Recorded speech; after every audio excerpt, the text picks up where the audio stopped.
Boa noite a todos, meus irmãos e irmãs.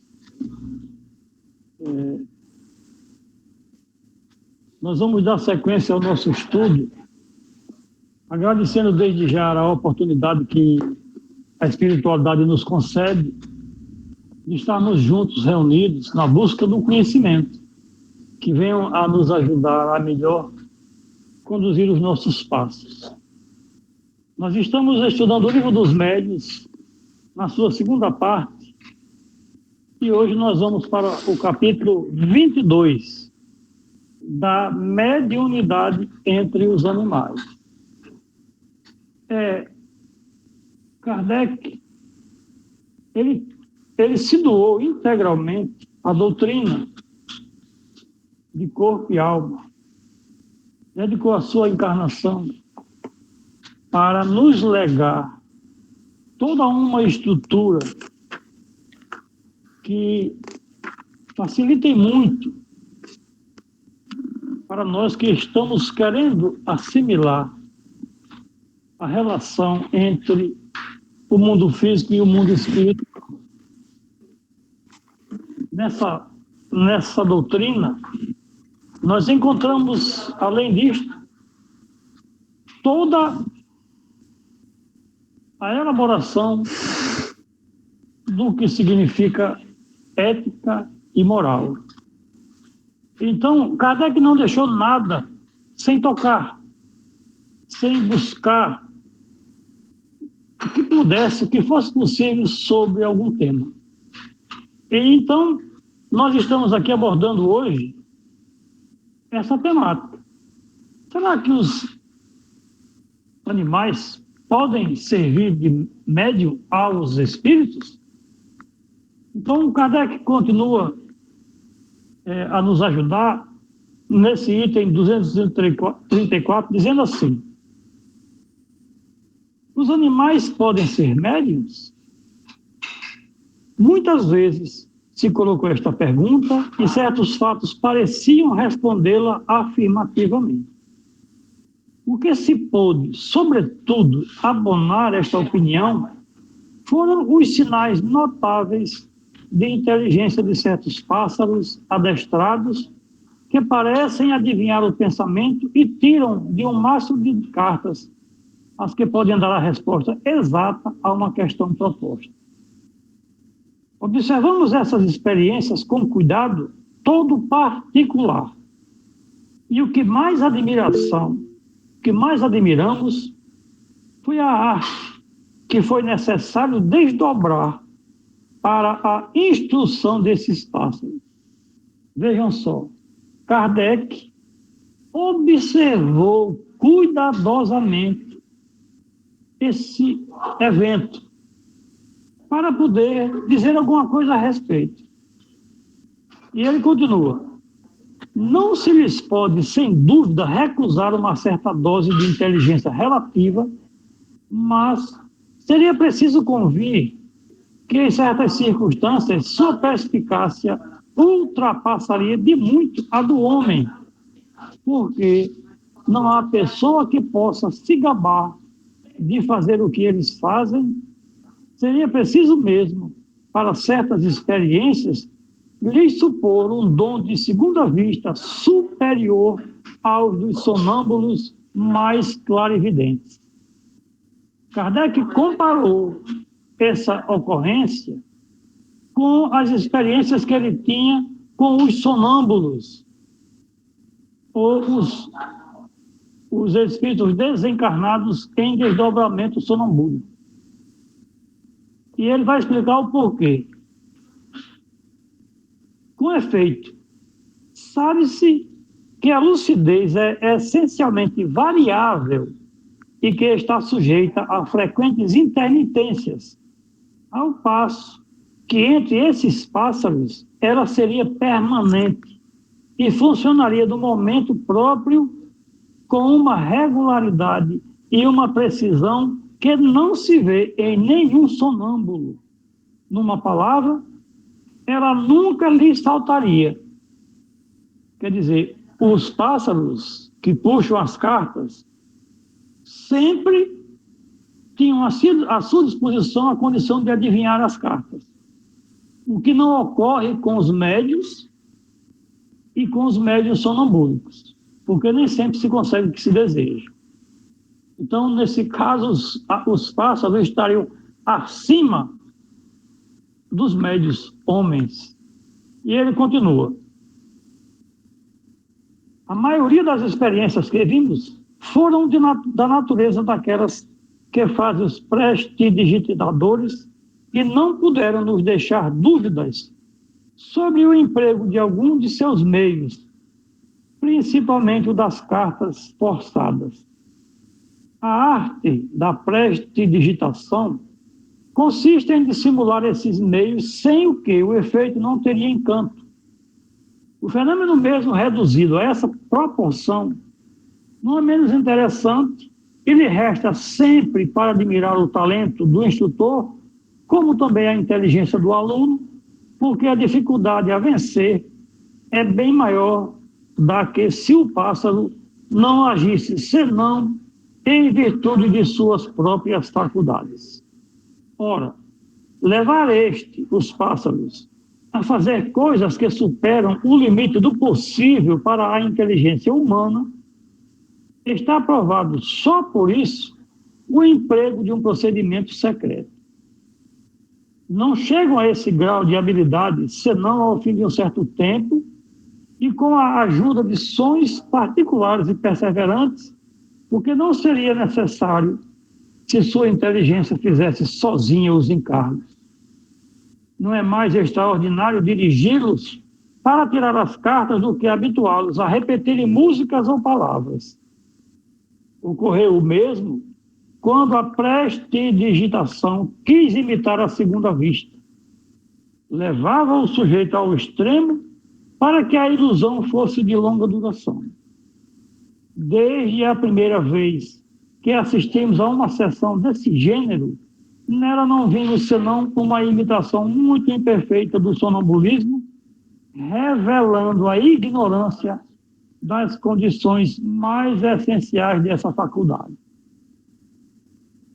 É bom ressaltar aqui que até essas particularidades de lá naquele período, 1855, 56 e etc., haver na França, em Paris, as pessoas que adestravam pássaros, geralmente tipo papagaio, para que, a um certo comando, ele efetuasse uma operação como se fosse algo misterioso.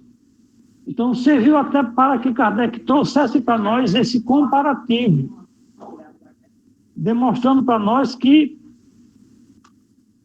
aparentemente, os espíritos não podem ser médios.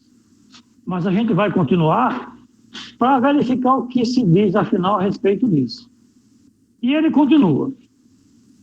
Seja como for, em relação às experiências acima, a questão principal não ficou menos intacta em relação a um outro ponto de vista. Porque, do mesmo modo que a imitação do sonambulismo não impede a faculdade de existir, a imitação da mediunidade, por meio de pássaros, não provou nada contra a possibilidade de uma faculdade análoga entre eles ou entre outros animais.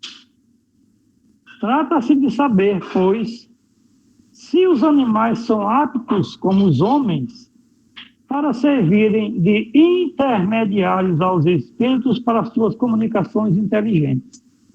Esse é o ponto que importa. Apesar de que Kardec mostrou para a gente com reflexões que é impossível um pássaro ter uma inteligência maior do que a de um homem. E ele continua. Parece mesmo bastante lógico supor que um ser vivo dotado de uma certa dose de inteligência seja mais apropriado para esse efeito do que um corpo inerte, sem vitalidade, como uma mesa, por exemplo. Não obstante, é o que não ocorre. A questão da mediunidade dos animais se acha completamente resolvida na dissertação seguinte, dada por um espírito da qual se podem apreciar a profundidade e a sagacidade pelas citações que já tivemos ocasião de fazer. Para bem compreender o valor de sua demonstração, é essencial reportar-se a explicação que nos deu do papel do médium nas comunicações e que reproduzimos acima, no item 225, lá atrás. Esta comunicação foi dada em seguida a uma discussão que teve lugar a esse respeito na Sociedade Parisiense de Estudos Espíritas. Abro aspas para a mensagem que nós vamos ler. Abordo hoje a questão da mediunidade nos animais, levantada e sustentada por um dos vossos mais fervorosos adeptos. Pretende ele, em virtude deste axioma, quem pode o mais pode o menos, que nós podemos medianimizar os pássaros e os outros animais e deles nos servirmos em nossas comunicações com a espécie humana. É o que chamais em filosofia, ou antes em lógica, pura e simplesmente um sofisma. Abre aspas. Vós, animais, disse ele, a matéria inerte, quer dizer uma mesa, uma cadeira, um piano. A fortiori deveis animar a matéria já animada e, notadamente, os pássaros, fecha aspas. E segue o espírito. Pois bem, no estado normal do espiritismo, isso não se passa. Isso não pode ser. E ele continua, abre aspas. Primeiro, convenhamos bem acerca de nossos fatos. O que é um médium? E ele explica. É o ser, é o indivíduo que serve de traço de união aos espíritos para que estes possam se comunicar com facilidade com os homens. Espíritos encarnados. Por conseguinte, sem médium, nada de comunicações tangíveis, mentais, escritas, físicas, nem de qualquer espécie que seja. Continua ele. Há um princípio que, estou seguro, é admitido por todos os espíritas. É que os semelhantes agem com seus semelhantes e como seus semelhantes. Ora, quais são os semelhantes dos espíritos, senão os espíritos encarnados ou não? É preciso vos repetir sem cessar? Pois bem, eu vos repetirei ainda.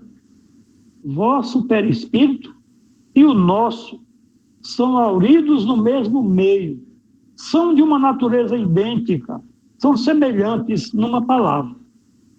Possuem uma propriedade de assimilação mais ou menos desenvolvida, de imantação, mais ou menos vigorosa, que nos permite, espíritos e encarnados, nos colocarmos muito pronta e muito facilmente em relação.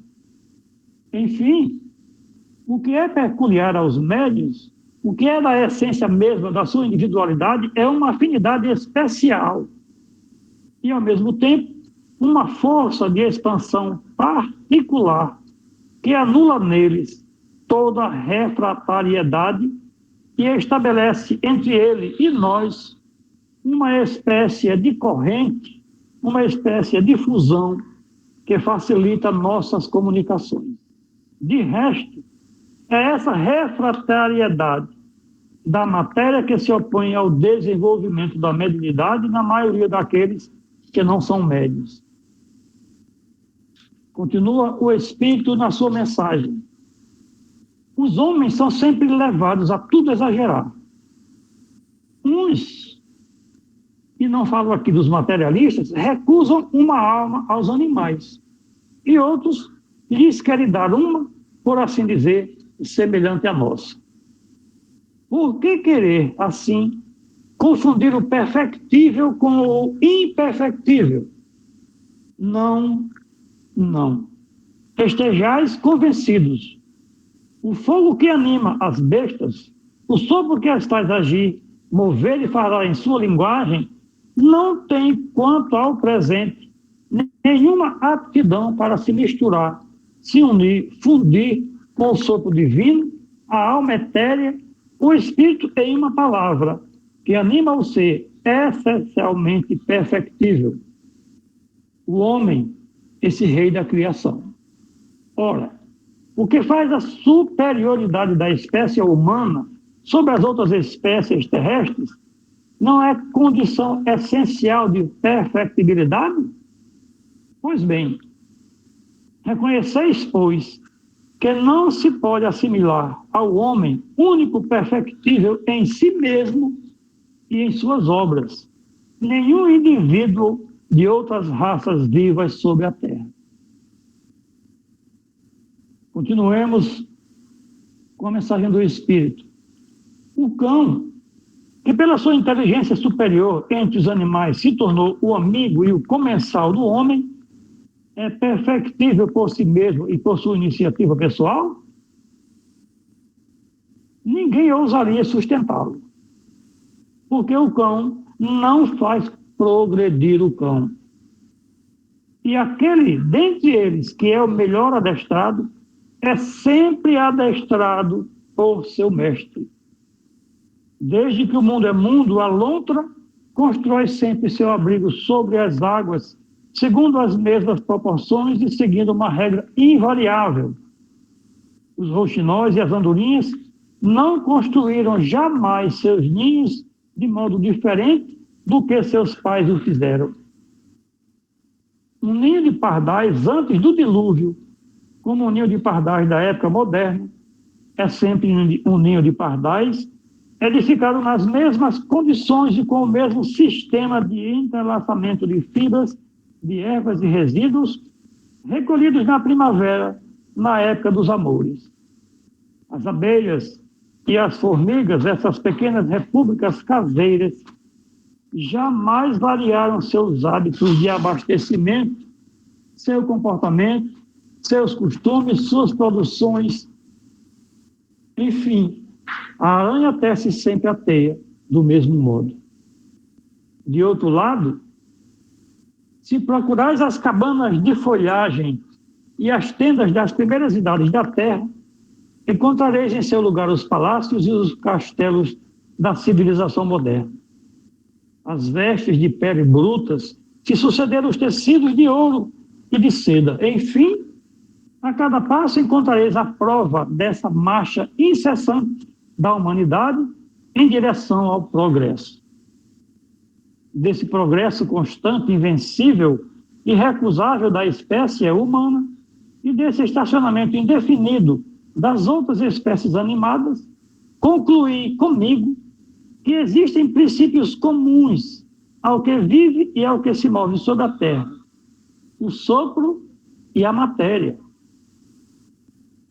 Não é a mesma verdade que só vós, espíritos encarnados, estáis submetidos a essa inevitável lei do progresso que vos impele fatalmente para diante e sempre para diante? Deus colocou os animais ao vosso lado como auxiliares para vos alimentar, vos vestir, vos secundar. Deu-lhes uma certa dose de inteligência porque, para vos ajudar, precisaria compreender e proporcionou sua inteligência aos serviços que são chamados a fazer. Mas, em sua sabedoria, não quis que estivessem submetidos à mesma lei do progresso. Tais como foram criados, tais ficaram e ficarão até a extinção de suas raças.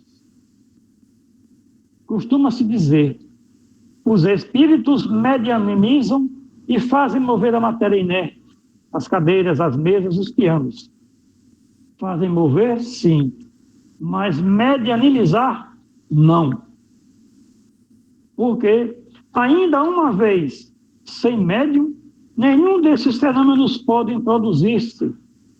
O que há de extraordinário em que, com a ajuda de um ou vários médiuns, façamos mover a matéria inerte, passiva, que justamente em razão da sua passividade, da sua inércia, é apropriada para sofrer os movimentos e os impulsos que desejamos lhes imprimir. Para isso, temos necessidade de médiuns, é positivo, mas não é necessário que o médium esteja presente ou consciente, porque podemos agir com os elementos que nos fornece, com seu desconhecimento e fora da sua presença, sobretudo nos fatos de tangibilidade e de transportes. Nosso envoltório fluídico mais imponderável e mais sutil do que os mais sutis e os mais imponderáveis dos vossos gases se unem, se casam, se combinam com o envoltório fluídico mais animalizado do médium e do qual a propriedade de expansão e de penetrabilidade é inacessível para os vossos sentidos grosseiros e quase inexplicável para vós, nos permite mover os móveis e mesmo quebrá-los em quartos desabitados. Continua o Espírito na sua mensagem, abre aspas. Certamente, os espíritos podem se tornar visíveis e tangíveis para os animais, e frequentemente, tal medo súbito que os toma e que não vos parece motivado é causado pela visão de um ou de vários desses espíritos mal intencionados para com os indivíduos presentes ou para com aqueles a quem pertencem esses animais.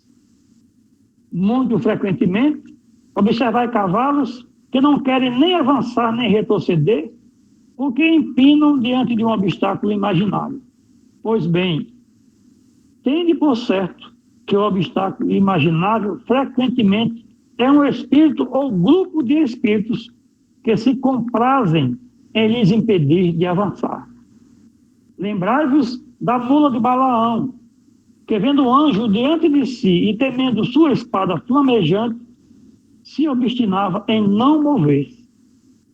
É que antes de se manifestar visivelmente a Balaão, o anjo quis se tornar visível só para o animal. Mas, eu repito, não medianimizamos diretamente nem os animais, nem a matéria inerte. Precisamos sempre do concurso consciente ou inconsciente de um médium humano, porque precisamos da união de fluidos similares, o que não encontramos nem nos animais, nem na matéria bruta. Continua a mensagem do nosso irmão.